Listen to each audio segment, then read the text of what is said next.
Olha, vamos para aquela nossa conversa que acontece todas as sextas-feiras, uma conversa sobre economia aqui com o professor Lucas Sorgato. Professor, um bom dia.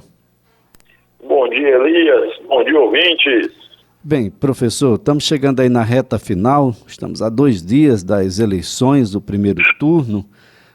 O que é que a gente pode depreender das propostas econômicas? É claro que a gente não pode se limitar ao debate de ontem, que teve pouquíssimas propostas e muita confusão, mas o que é que o país pode esperar, ou o que é que os candidatos vão encontrar a partir de 1º de janeiro de 2023?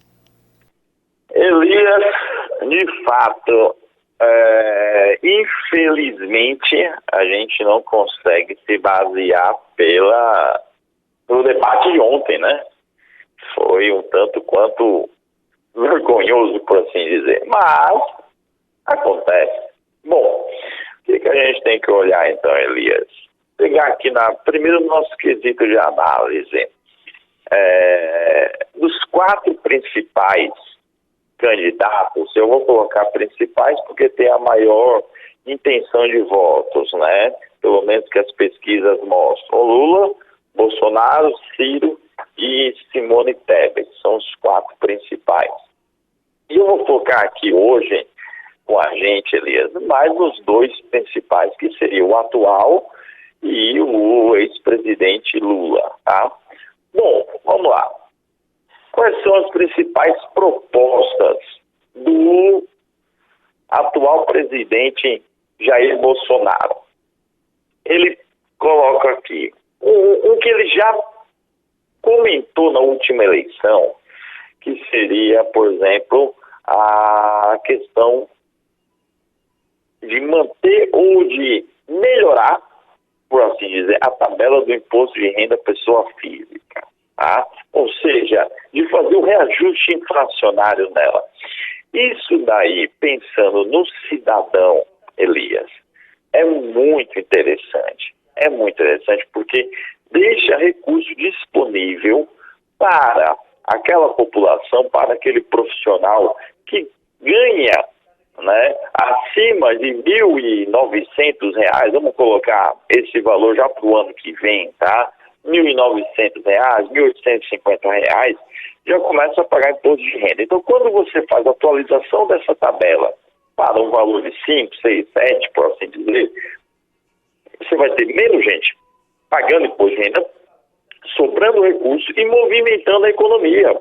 Você consegue, de uma maneira direta, nesse caso, melhorar a qualidade de vida da população, porque agora ela vai conseguir, com renda disponível, utilizar da forma que quer, da maneira que quer, aonde ela tem mais interesse, onde ela vai ter mais necessidade. Então isso daí é uma ideia boa. Os 2 candidatos colocam isso, tá? A manutenção, no caso do Bolsonaro, dos R$ 600 mensais do programa de transferência de renda, tá? Então você vai ter aí esse valor para o ano de 2023, e se isso daí ficar para o ano de 2023, provavelmente ficará para 2024 e daí por diante. Os 2 candidatos têm propostas de manutenção de renda mínima. Uma outra proposta que a gente tem aqui é de ampliação do microcrédito para gerar emprego e aumentar a renda. Elias, essa parte do microcrédito, alguns candidatos falam, colocam, mas assim, ela é muito complexa, ela é muito detalhista, você tem que pensar muito bem, por quê? Não é só dar dinheiro para que o cidadão empreenda, coloque o seu negócio, não é isso. Né? Ele tem que ter os conceitos de gestão, ele tem que ter os conceitos de produto, de venda, de precificação, de custo, de margem, porque senão você vai facilitar por um lado, com toda certeza você vai ter gente que vai ter êxito, Elias vai pegar um crédito, vai desenvolver o seu negócio e vai crescer, mas você também vai ter uma outra parte da população que pode pegar esse recurso e sem nenhum treinamento, Elias, sem nenhuma direcionamento, pode até piorar a sua situação atual. Então, não é um programa tão simples de ser executado. Isso daí a gente tem que levar em consideração também, Elias. Um outro ponto que é colocado pelo atual presidente Jair Bolsonaro, ele também coloca no melhoria do saneamento básico. Isso daí todos os candidatos também colocam, além de colocar fortalecimento no combate ao crime organizado. Bom, aí já é uma outra história mesmo. Olhando para o ex-presidente Luiz Inácio Lula da Silva, tá? Ele coloca uma legislação trabalhista nova. Isso daí é importante. A gente tem uma mudança na reforma trabalhista que começa a ser discutida ainda no governo Dilma, e você tem aí uma aprovação no governo Temer, tá? E essa reforma trabalhista, por alguns ela foi bem vista, por outros não. O governo Bolsonaro tenta uma melhoria pela ótica do governo dessa reforma trabalhista, mas o ex-presidente Lula, ele tenta propor agora uma nova forma trabalhista, né, uma nova reforma, com maior proteção provavelmente aos funcionários. Como que isso daí será feita, não sei, mas na ideia teria uma proteção maior para autônomos, trabalhadores domésticos e o pessoal que hoje em dia está em teletrabalho ou home office, tá? Uma outra proposta do ex-presidente Lula, revogar o teto de gastos e rever o atual regime fiscal brasileiro. Revogar o teto de gastos, Elias, basicamente já aconteceu, né? Ele existe hoje só na teoria. Revogar o teto e rever o atual regime fiscal também é dizer o seguinte: olha, o que existia no passado estava errado, o que existe hoje também está errado. A gente tem que modificar isso, tá? Se isso será por uma reforma tributária completa, é um caminho. Se isso será por uma reforma administrativa, é um outro caminho. Se isso será por novas limitações ou delimitações do nosso orçamento, que é uma lógica no teto de gastos, também é um outro caminho. Enfim, isso daqui não está detalhado também. Retomar investimentos em infraestrutura e habitação, né? Isso daqui todos os candidatos colocam. Promover a reindustrialização nacional de bases tecnológicas e ambientais e dar fim à PPI na Petrobras, ali, a famosa paridade de preço internacional, que levou a gente a ter aqueles aumentos do preço de combustível bem significativos do ano passado para esse, tá? A gente não teve aí, Elias, uma versão final, de fato, do plano de governo do ex-presidente Lula. Então a gente não consegue entrar muito a fundo do que ele realmente vai fazer, Elias. Agora, nós temos uma proposta, né, que tem uma certa insistência da candidata Soraya Tronic, que diz respeito a um imposto único. Vamos trocar vários impostos por um imposto. Parece ser uma proposta simples, mas se fosse tão simples assim, já teria sido aplicada. Existe em algum lugar algo semelhante, professor? Olha, é uma proposta bem interessante, né, do imposto único, mas ela não é tão fácil de se colocar. Até o próprio Paulo Guedes, Elias, ele tinha comentado de uma proposta de imposto único, acho que em 2019 ou 2020, tá? É uma lógica que foi desenvolvida aqui no Brasil e ela é precursora pelo professor Marcos Sintra, né, que está bem ligado à Soraya. Bom, em tese, Elias, a proposta é boa? Bom, sim, em tese, essa proposta ela é muito boa, tá? O que essa proposta, em tese, fala? Lucas, imposto único já está dizendo, é isso mesmo, tá? Você substitui todos os tributos, que seria de uma natureza de declaração por apenas um imposto. Tá? Então você pega aqui na proposta que o professor Marcos Sintra coloca originalmente, você teria uma alíquota estimada em 1%. Tá? Você pega 1% sobre toda transação bancária, débito e crédito. Simples, Elias, simples. 1%. Entrou dinheiro, saiu dinheiro, você paga 1% de imposto. Tá? Nessa lógica, você conseguiria uma arrecadação, Elias, de aproximadamente aí 23% do PIB. Só que hoje a nossa carga tributária ela é de 35%. Então, para que essa alíquota pudesse atingir esses 35% de arrecadação, seria necessário você ter aí um imposto de 2,81% em cima de todas as transações bancárias.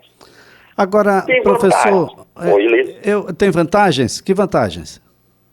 Não, tem a vantagem que é o seguinte, você tem aí uma facilidade muito grande na hora de tributar. Por quê? Porque isso seria feito assim que entra na sua conta, no banco. Então teria alguma parceria com os bancos que já fariam isso. Se você olhar os meios de pagamento, Elias, cada vez mais a gente utiliza de meio eletrônico, né? Seja pela evolução e desenvolvimento do Pix, cartão de crédito, outras transferências, pagamentos. Então, a população hoje ela é muito dependente do sistema bancário. Então, teria uma facilidade do aumento de arrecadação grande, Elias. Por esse ponto, você tem realmente situações bacanas para falar. Agora, professor, e quanto, como diria a candidata Soraya Tronic, e quanto ao candidato padre? Qual é a proposta do padre do ponto de vista econômico? Elias,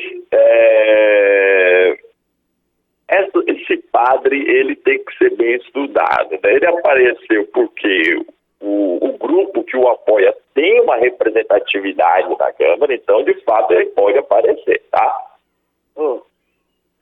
Mas o que acontece aí? Quais são as propostas? São propostas inviáveis, Elias. São propostas que você coloca assim de extremismo, né? Você coloca o padre, ao mesmo tempo ele é defensor do Estado mínimo, né? Peraí, mas assim, o Estado é o que poderia ajudar mais a população carente de uma maneira rápida. Como que eu não tenho, então, essa proposta? Como é que o padre coloca um Estado mínimo que poderia ajudar mais a população carente nesse caso? Então, assim, enfim, o plano do padre, eu não sei se você já viu, ele é intitulado como Direita, Graças a Deus, né? Ele coloca aqui uma questão de agricultura familiar para estimular. Ele coloca aqui educação gratuita pré-escolar, fundamental, médio, técnico de segundo grau, mas que é o que já existe, né? Uma situação inusitada, né? O padre apareceu como que do nada, até a sua condição de padre é contestada, porque a Igreja Católica não o reconhece, a Igreja Católica ortodoxa no Brasil também não reconhece, e nós temos uma situação aí onde ele aparece com um documento de uma igreja, salvo engano, no Peru. No Peru? E que esta sim, segundo ele e segundo esse documento que ele aqui apresentou, o reconhece. Então essas coisas são importantes, porque você que vai no domingo escolher o seu candidato, escolha com cuidado. Vamos agora escolher o nosso presidente. Quem sabe vai melhorar a vida da gente. Olhe pra este plantel, só tem sangue novo. Todos com aquela vontade de ajudar o povo.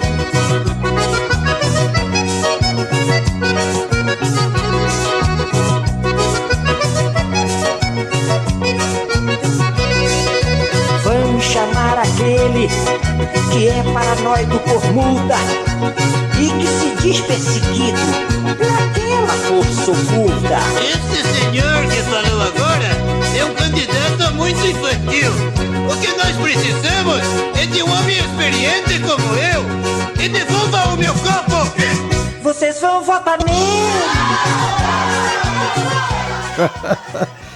Tem vários personagens aí que você vai poder identificar ao longo da história. E quem assistiu o debate ontem, a música aí do Alípio Martins, Os Presidenciáveis, traz e dá para vestir carapuça em quase todo mundo. Tem absolutamente de tudo. Professor, essa é a verdadeira festa da democracia.